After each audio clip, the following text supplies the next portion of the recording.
আমার নবীজি হালিমাতুস সাদিয়া রাদিয়াল্লাহু তাআলা আনহার ঘরে যাইবে ফায়সালা কার? আরেকটু জোরে বলুন।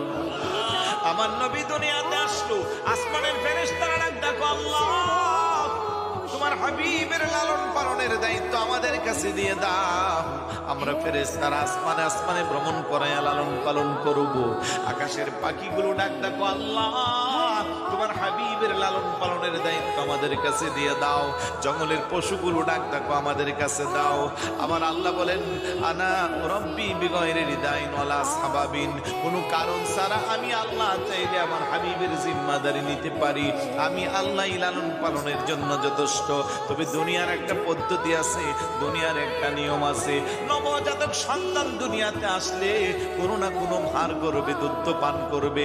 আর আমি আমার হাবিবের জন্য হযরতে হালিমাতুস সাদিয়া রাদিয়াল্লাহু তাআলা আনহার ফুল ঠিক করে রেখেছি। বড় করে বলি সুবহানাল্লাহ।